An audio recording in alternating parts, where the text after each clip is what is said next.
Conversations that shape the Ummah. You are now listening to Special Interview. Evening hours at IKIM FM. Assalamualaikum warahmatullahi wabarakatuh. And a very good afternoon to our dear listeners of IKIM FM. Welcome to a brand new episode of Special Interview. I'm your host Patricia Afrina. Alhamdulillah. Thank you very much for listening to us from wherever you are. Either you are listening to this through radio or even through our social media pages, Facebook and YouTube. So in this conversation of Special Interview, we are going to look at, I would say, a very interesting topic on improving syllabus design through learning from the Sunnah. And as in this topic, we are going to dive into, I would say, the heart of quality education through the topic as I mentioned just now. So in the studio with me, I am honored to be joined by a distinguished guest, Dr. Imran Alvi, who is an Oxford-trained economist whose expertise spans data analytics, behavioral insights, and educational innovation. He is currently the Chief Executive of Oxford Intellect and also currently the Director of Education at al-Birr Education. I welcome to the studio. Assalamualaikum, Dr. Alvi. Wa alaikum assalam wa rahmatullahi wa barakatuh. How are you, Dr. Alvi? I'm very well, thank you, and thank you for the kind invite today. You're welcome, Dr. Alvi, for being with us in this studio. It is such an honor to have you in our studio for today, particularly to talk about, I would say, a very interesting topic, particularly in the conversation of education, as I believe that there are many parents out there who are looking for ways how can they help or empower their students to be better in their education, especially we talk in the context of post-COVID, where a lot of parents out there who are struggling on how can they help their children to improve more in their education. So as I mentioned just now, Doctor, the topic for today's conversation, we talk about how can we improve the current education syllabus. As I mentioned that different countries has its own different approach or syllabus to tackle the problem in their nation's education system. Particularly if you look at the ways how they combat or ways how they can overcome this kind of problem, they look at it through the positive learning.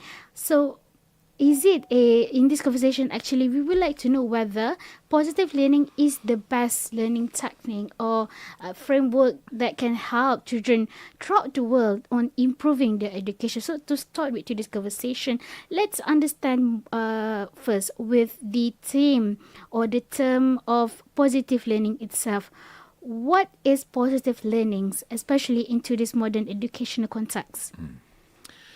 So it's a good question, right? It's a bit of a buzz term now, positive learning approach, and it has some interesting historical roots. So I don't think there's a single person who coined the term, but if we look back, we can see that positive psychology kind of from 1990s onwards was pushed forward as an idea by Martin Seligman. And that kind of concept of emphasizing well-being, the flourishing of an individual, was then transferred across to the classroom. And if we look at the terms, positive learning, flourishing of the student, these are terms in terms of language that everyone would say is a good thing, right? Yeah. No one is going to say we do not want our child to flourish. Because it's positive. It's positive, right? So if you stand up and say, I don't think the positive learning approach is good, people are going to say, well, what do you want? A negative learning approach? Yeah. Right? So this is not helpful. But we should, as Muslims, always be careful to understand not just the label, but what's inside, right? So just as we say we should not judge a book by the cover, we should read the book. Yeah. So what does it mean? What are we saying when we say positive learning approach? What exactly are we focused on here? And it's about shifting the learning from to a place where the student is central. So student-centered learning. Again, sounds good, but from so language-wise sounds good. concept-wise, kind of unsure until we see some evidence. But as you mentioned, my background is econometrics, economics, looking at the data, the evidence-packed to say, what does this actually mean? And where we've seen these ideas kind of push through in the classrooms, what we should be asking as intelligent individuals, parents, or policymakers is, has it actually given results? Okay. This is the key question. Has it delivered results for those countries, those nations which have embarked on this path of what is labeled as positive learning? And I think when we look at the data, we find that educational progress is not looking great in many countries. So let's take, for example, a recent study done in America of test scores. And what it showed, this was administered by the National Center for Educational Statistics, and it was a big test, right? It looked at many students. So it was kind of, you're talking 20 to 25,000 students assessing their maths, reading skills in science. And it was done recently, last year. And the summary kind of learning from it, the conclusion from it, was there were declines across multiple grade levels, right? And it's pointing towards almost a systemic downfall in achievement in maths, in achievement in reading, in achievement in science. It's kind of bad. Yeah, right. So this is the key question. Sometimes I feel that policymakers are looking in a certain direction and looking in that direction with an assumption that it must be good. Yeah. It just must be good. We know the reputation of Oxford, we know the reputation of Harvard. Therefore, anything coming from that direction must necessarily be good in terms of education. But the results within those countries themselves are giving a very different message. A very different message. So, in going back to your original question, which is, what is positive learning? We've kind of covered that, but more than just what it is, we should be looking at what is the end result of that approach, right? And there's other books which kind of point in the same direction. An interesting one is Inside American Education by Thomas Sowell. And he, again, charters over a number of decades how educational rigor and ability has fallen in America, right? So, my main kind of response to this would be we should think carefully, not just about the labels, but also the results that they're delivering. Yeah.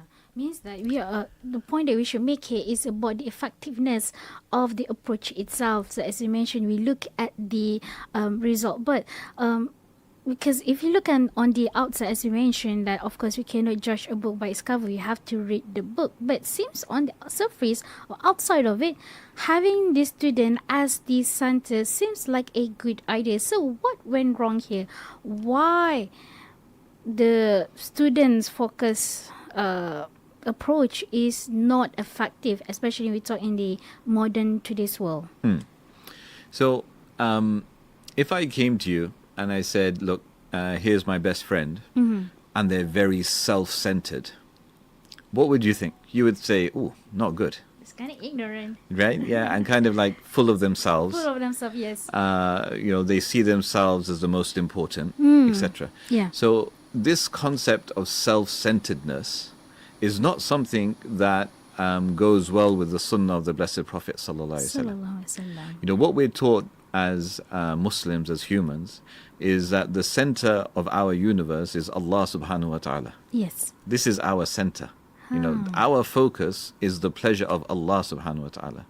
Whereas if a person kind of, the way I think about it is, if you're not a Muslim, then your spectrum of time that you look at when you're trying to assess benefit or success, it's limited to this world. It is. Is limited to this world. Yes. So when we're trying to develop definitions of success, naturally they'll be quite different to the definitions of success that a Muslim will build. Because a Muslim is not just looking at this world, he's also looking at what will happen after death. Of course. He's also looking forward to the pleasures of Jannah, etc. So student-centered or even adult-centered learning, it has in its title this idea that I should be the center of my own world. And when you look at study, especially at a junior level, it's an interesting concept. Like if I think about my own children, would I want them to feel extremely happy in a maths class and be over the moon while not learning maths? Or would I prefer that they're going through some, a learning journey, which is tough at times because life is tough at times. Yeah. But at the end of that journey, they come out as robust mathematicians. I would most definitely prefer the latter. Why do I prefer the latter? Because when we're examining benefit, it's not just about benefit now. Okay. We don't think just about what utility will I gain in the moment. Sometimes we make decisions which will lead to future benefit, but they might be quite difficult at the moment. And this is kind of reflective of life. We go through, for example, why does a person work hard all month? Because they know they will get a paycheck at the end of the month. Yes. And sort of motivation. Yeah, motivation where we don't just look about immediate fulfillment of desires and wants, but we also look further down. Yeah. So to me, I don't see it as beneficial for the student if our focus is on, they use again a nice label, well-being, but what does well-being mean? Does it mean that if a student does not immediately enjoy a subject, that they should not progress in it? Does it mean that if a student would rather study a certain topic before another topic, we should allow them to do that?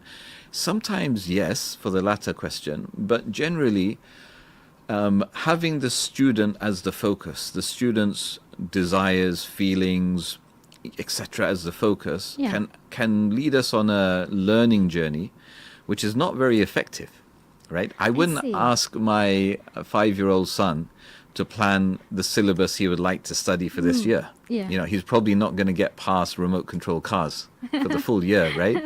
Okay, fine. If there is an opportunity to deliver some maths and relate it to something he loves, fine. But our main focus in a maths class is to teach maths. Okay. And sometimes that might be a bit, dry. It might be a bit difficult to start with. Yes. But what we've seen, especially in al-Birr, is that sometimes a student will start not liking a subject. He will work hard or she will work hard, gain proficiency in that subject. And once they gain proficiency, suddenly they start enjoying it. And this trend is not just true for academic subjects, it's also true for sports. Okay. You can see certain young people, they start a sport, they don't like it. They play it a bit more, they get better. They can see that, they start to enjoy scoring the goal. And after some months, they're flying with that sport. So student-centered, this concept of everything must be fun immediately.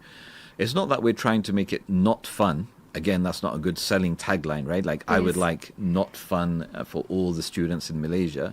But the question is, what's our purpose in that particular subject and trying to fulfill that purpose? I see. So the point here should be, in the end of the day, what is the point of education itself? What do you want to achieve for your children, especially once they grow up in life? Mashallah, I believe you have a lot more to talk about in this conversation, but we'll go for a short break first. And to our listeners, if you have any questions that you would like to ask or would like to share perhaps your experience as a parent, please do leave it on the comment section of this posting on Facebook and YouTube, or you can simply contact us through our WhatsApp contact at 011-2900-4004. So don't go anywhere, stay tuned to IKIM FM. Miri 104.0.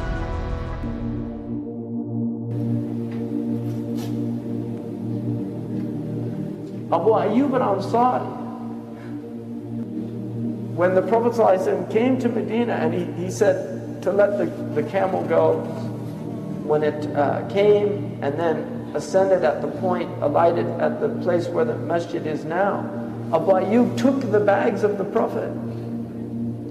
And because everybody wanted the Prophet ﷺ, but Abu Ayyub took the bags. And the Prophet said, a man is with his luggage. he was so diplomatic, he didn't want to offend anybody. And so he went into the house, and Abu Ayyub put him on the bottom floor because he wanted to honor him. It's easier to be on the bottom floor than on the top floor. You have to walk up the stairs. You can't go out as easy. He wanted him, so he and his wife went up. He couldn't, he became so constricted because he was, I don't want to put my foot where the head, you know, where the head of the Messenger of Allah. This is adab. People don't have this understanding anymore, you know, this loss of adab in our age. So he went and he asked the Prophet, please, we can't stay above you. And so the Prophet changed places with him, and then he would bring the food up. And when the food would come down, he told his wife, show me where the messenger's fingers ate from, and then he would eat from that place. This is tatabbu' al-athar, following the traces.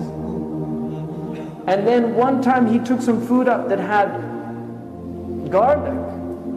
And then when they brought it down, Abu Ayyub asked his wife, where did he eat from? She said he didn't take anything from it. Abu Ayyub said, فَزَعْتُ, I became completely, faza' is like to be in a state of shock. And he ran upstairs and he said, Ya Rasulullah, was there something haram in it? He said, no. He said, it's just garlic. I don't like garlic. I don't eat garlic because I speak to angels. And angels don't like bad sense. Angels like high sense. But his state when he saw it, did I do something? I mean, that is adab. Because it's mahabba, it's from love. That's love. You love the one who loves the beloved. You love the one who loves the beloved. Jibreel in a Sahih hadith said, if Allah loves somebody, He calls Jibreel and He says, I love so-and-so, so love him also, because I love him. People of the heavens, they love.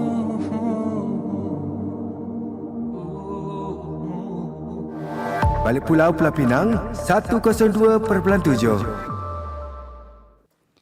Welcome back to Special Interview. I'm your host Batrisha Afrina, and you're still with us for today's conversation, improving syllabus design through learning from the Sunnah. And still being with me in the studio is Dr. Imran Alvi, who is the Chief Executive of Oxford Intellect and also the Director of Education at al-Birr Education. Right. So before we went for a break just now, Dr. Alvi, we talked about the point of the education. So I would like to start. Let's continue from that point. The point of education, because as you mentioned just now, you don't agree on having a student-centered education, because from your sharing that, because from my understanding also, because if you look at it, how can we spark interest onto the children? Because if you only choose, or you let your children to focus on themselves, as you mentioned in the being the self-centered, would they achieve anything positive through that? So as an adult, those who experience many things in this world, we are the one who should shape the children on helping them, sparking interest on what they want to become in the future. So by this, through building a strong, good foundation. So to move forward with the conversation, I would like to ask you, Dr. Alvi, so in the end of the day, what is really the point of education, and how can the philosophy of Sunnah learning can offer an interesting alternative to the education foundation, especially if we talk about in modern world with the rapid changes, technological changes, and then we also have changing student expectation, and also high pressure from the educators themselves. So good question, right? What is the purpose of education? So you've got to the crux of the conversation. And as I said before, the difference between our approach to learning and student-centered learning is that our center is Allah subhanahu wa ta'ala. That our focus is or the purpose of education is to draw people closer to the pleasure of Allah subhanahu wa ta'ala. That's our main aim. Does that then translate into we shouldn't study maths, we shouldn't study French or languages, etc.? No, it doesn't, because as Muslims we're rounded. We're not hermits that live in a cave, but we occupy ourselves with benefiting society. Yes. And to benefit society, those skills are needed. But the key difference here, you can have two students who are studying exactly the same subjects, wanting to go on down exactly the same career path, but their intentions are very different. You know, Okay. Two students who are studying, say, maths and the sciences with the aim of going to Oxford University to study medicine, but one is doing it for self-gratification. Even if that self-gratification is just, I'm interested in the subject, full stop. And you could have another student who's also interested in the subject, but their motivation for studying that subject is that they will benefit society and therefore please Allah subhanahu wa ta'ala. Yes. And this intention is really key. As part of education, teaching intention is really key because it feeds into so many other areas of development for the student. Yes. Right? So a student who studies for the sake of just studying or studies because that's what everybody else in the class does or everybody else in society does, those students are quite hard to motivate. And that's why when we look at competing approaches to education, often educators are trying to come up with a motivation for that student. So in certain societies, what's really pushed is you need to study so that you can earn, because if you earn a lot of money, you then become successful. Yes. That's their dogma, that's their approach. For others, like we see in other approaches, they say that, look, you should follow your own desires, whatever interests you, whatever makes you feel good, whatever makes you happy, you should go for that. But both of these approaches are foreign to what the Sunnah teaches. Yes. The Sunnah teaches that your motivation for any action, whether that's something as important as education or something as trivial as getting dressed in the morning, should be the pleasure of Allah subhanahu wa ta'ala. For the name of Allah. Yeah, and if we can inculcate that in our students, a lot of the challenges of education will be overcome. Because now you have within that student, let me give you two examples. The first one is you have within that student a very clear motivation. They might be looking in society, and as they get older, progress through the years, they're kind of choosing their A-levels now and thinking about degree. They can see that there's a shortage of engineers in their country. And they want to contribute not to their own bank balance, right? That might be partly there. There's nothing wrong with earning money and looking after your family, etc. That's fine. But they want to contribute to society. They want to be that person who can help the other members of their society by fulfilling that gap, that educational gap, that skill gap, right? Yes. So now you've developed someone who's willing to take on a subject which might not be their favorite subject. It might not make them feel really happy when they read the name of that subject, but they can see importance in it. And that understanding will really give them motivation to move forward. Okay? MashaAllah. So there's one example of how understanding purpose of education and inculcating that in our students will help. A second one is, and again, this kind of crosses over with the latest buzzwords around, progressive learning and etc. That in progressive learning, they say you shouldn't make a student feel bad about not passing an exam. This is detrimental to their well-being and development, etc. And then what's our view of that? Our view of that is we do set exams because it's helpful for study. We've seen that in past research that exam setting does help students develop, does help them study hard and bring together knowledge. Yes. But also we teach with that the end outcome of an exam is not actually in the hands of the student. So we just had a recent batch of students go through the physics GCSE. Okay. And a physics GCSE, you can study really hard for it. You can do all the preparation that you need, but perhaps the examiner is going to write a super difficult paper. I see. Perhaps the examiner is going to write a paper which has more questions than it usually does. Yeah. That's out of our control. And we should teach our students that the end outcome is in Allah subhanahu wa ta'ala's hands. Yes. What Allah subhanahu wa ta'ala wants from us as students is dedication, is effort, is sincerity in our intention. And by doing so, we don't then judge the student on the exam results. And if a student doesn't do well, they don't kind of beat themselves up, metaphorically speaking, about the results, because they know the key thing is how will Allah subhanahu wa ta'ala judge them. And if they've made the effort and they've got a sincere intention of pleasing Allah subhanahu wa ta'ala through that effort, then they'll be happy when they walk away with even, a grade which is not perfect. Yeah. Because their intention was not the grade itself. Their intention was the pleasure of Allah subhanahu wa ta'ala. And in that way, we have the prophetic advice that every situation for a believer is good. And that's just for a believer. Because even if hardship comes to us, we do sabr. We understand that this is from Allah subhanahu wa ta'ala. There's no coincidence. It is meant for you. Yeah, right. And in that way, we have a very robust method of ensuring the well-being of our students.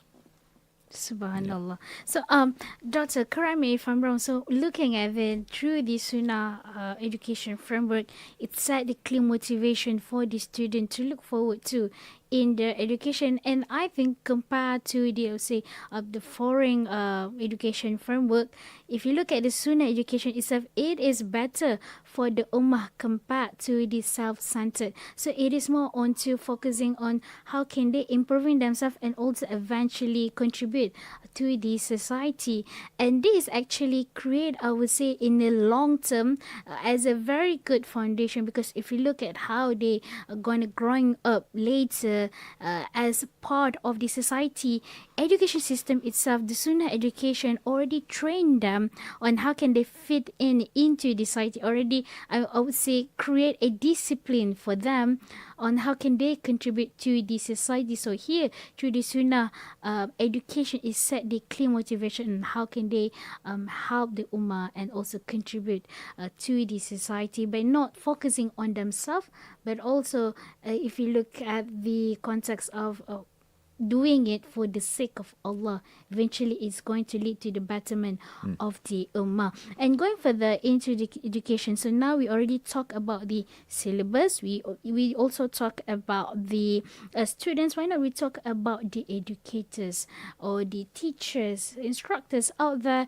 who are struggling perhaps on how can they observe or how can they adjust their syllabus to fit into the Sunnah learning. So what is your advice to the educators out there on how can they create a learning experience that fit into the Sunnah learning framework?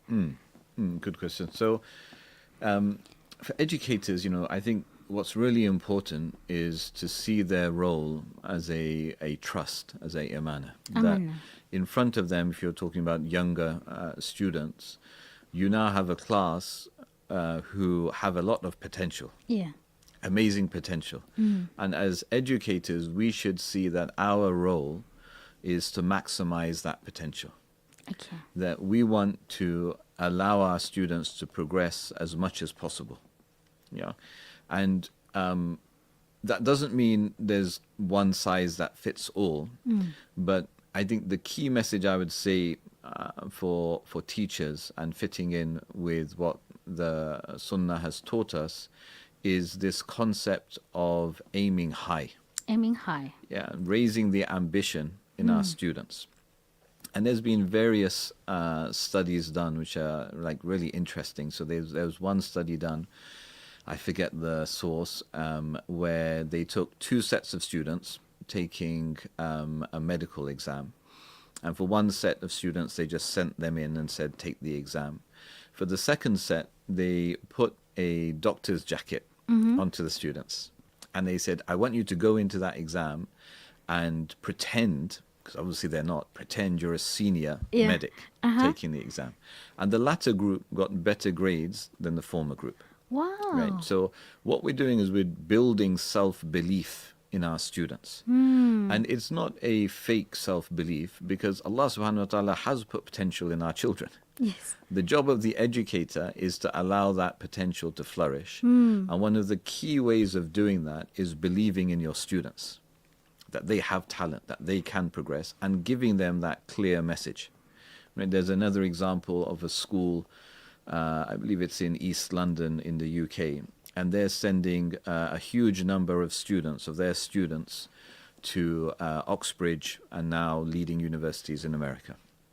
And a big part of the program is to raise the aspiration of their students. They start the year by talking about how most of you will be going to Oxbridge. So they're setting that expectation and self-belief in the student. And this is what we should also do as teachers, that we should expect high grades without putting the pressure on. How do we stop putting the pressure on? By this simple concept that the end outcome is in the hands of Allah subhanahu wa ta'ala. Yes. Qadr is in Allah's hands. Yes, of course. Upon us is to work hard. So it's, of course, again, if you look at the concept of Islam, the tawakkul, in the end of the day, we have tried our best, but no matter what the result, it is in the hand of Allah. So as we are reaching the end of this conversation, looking at it generally in the whole overview, let's rethinking the philosophy of education beneath every syllabus. No matter anywhere in this world, there is a deeper belief about what education is for. So as a lot of countries out there who are developing the syllabus or also the framework on how can they improve their national education system, many people out there argue for the need to rethink those assumptions for learning to stay relevant or human to fit into the, challenging modern today's world. So now we already talked about the Sunnah education, and you also about how can it offer a better alternative for the modern syllabus. Now, how can Sunnah learning approaches reshape the philosophical foundations of education to make them more human, inclusive, and also future ready? So, I would see the Sunnah really helping us develop mindset, right? Why is it that we educate our children? What sort of mindset should be developed in the classroom? And we've discussed that in the earlier part of the interview. In terms of being future ready, right, then it depends a lot on which age group we're talking about for education, right? Okay. So if we're talking about the younger age groups, what we're trying to build within them is a strong foundation from which they can move forward, right? So I would say a rigor in the early ages is very important. And rigor does not necessitate high spending, very different methods from what we've had in earlier years. Yeah. But it just means staying focused on subject. So part of the problem, what has occurred recently is that we have a very long school day.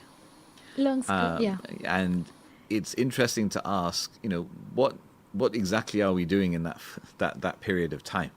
Because we're effectively taking up the full day for the student. Once they're back from school, they need to eat, they need to rest, etc., etc. So in terms of rigor, we should be looking for syllabus design which is impactful in the objective of that subject, right? If the subject is maths, our focus should be achieving a high level in maths. Yes. We shouldn't mix with that other learning objectives, in my view. We should piecemeal take each objective one at a time. I see. But the rigor needs to be raised. I think standards are dropping and slipping stage by stage. I know even in the UK, if you look at the O-level syllabus that my elder siblings did, it was a lot more difficult than the GCSE syllabus that we did. So keeping standards high in the younger ages and believing that our students can achieve that standard will really set up a foundation from which then they can choose their own interest at university level, etc. But have a foundation which is robust enough for them to contribute and get those, more niche skills which will be dependent on the needs of society at that time. Just briefly, before we end this conversation, where does the element of, I think we haven't talked in this conversation, the elements of the students socializing with their friends and also the development of their emotion. How does this fit into the Sunnah education framework? We definitely need to develop students who are, strong in terms of their self-belief, in terms of their esteem. Why? Not because they particularly think they're good of themselves, but again, they're seeing themselves through this prism of what is pleasing to Allah subhanahu wa ta'ala. Yes. And a big challenge in this is most definitely social media. We Social media. we Yeah, can't have can an escape it. educational discussion without touching on that. And there's I can't really say a growing, it's already huge It is. body of research which shows the negative effects of social media. And we can conclude that easily just by looking at governments who have decided to ban social media for under 15, 16s, like we're seeing in Australia. The EU recently announced that it's looking into this and wants to halt the spread of social media for the youth. It's really having a drastic effect, not just on things like attention span, decreasing the attention span of our students, but Yes. also the mental health of students, because it changes the way that students perceive themselves. Okay. Yeah, and the volume of time that students are spending on it will necessarily have an effect on them. So our teacher, Sheikh Riyad Nadwi Hafidullah, would often give the example of spending time with a British bulldog. A British bulldog is not a very nice looking dog in the UK. And if a neighbor came and said, would you like to spend time with this dog? Our immediate reaction might be no. We don't. I'd rather not. But if they say, please, I'm moving away, I really need someone, you're my neighbor, just look after it, take it for a walk and feed it for 6 weeks. After 6 weeks, we will naturally have an affinity towards the dog. Why? Because we've spent time with it. Yes. So the volume of time our students are spending with social media and what they're consuming through social media will naturally have an effect on their mindset. And this is something policymakers should consider carefully. It is. Because if we want to educate and form well-developed, well-rounded students, obviously we want to avoid influences which are detrimental to their growth. Yes. Yeah. MashaAllah, as nowadays I would say more rapid changes, it's very fast paced and we are exchanging information much faster, not much faster, very much faster than we used to. So all these things, I think one of the most detrimental or the most concerning effect would be on the decrease of attention span, and I believe that this also affecting the students' attention in class. Can you imagine being in a classroom full of students, having to teach them and trying to attract their attention to keep up with the education in front of them is difficult. And I believe that it is much worsened with their addiction to technology. And unfortunately, as we can see nowadays, news showing that kids as young as 3 to 4 years old already addicted to their technology, addicted to social media. So all these things is something that all the parents out there should be concerned of. Take care of your children, look at what they watch through online, and this is something not just actually the parents, I believe, but also to the policymakers and the society itself to help them coming together on creating a better future ummah. Subhanallah, Dr. Alvi, I very much enjoyed talking with you for this conversation. I believe inshallah that it's going to be very beneficial for our listeners out there on how can they help their children, or if there are children listening, youngsters for example listening to this program, hopefully this can motivate you to better understand how can you yourself even to improve your education on your learning. Subhanallah. Again, with that being said, Doctor, I would like to thank you for your insights for today's conversation, which is on the improving syllabus design through learning from the Sunnah. And dear listeners, that is Dr. Imran Alvi, Chief Executive of Oxford Intellect and also the Director of Education at al-Birr Education. Hopefully that our conversation for today inspire you on becoming a better Muslim, inshallah. And with that being said, Doctor, thank you very much for being with us in the studio. Assalamu alaikum. Wa alaikum assalam wa rahmatullah. Thank you for having me.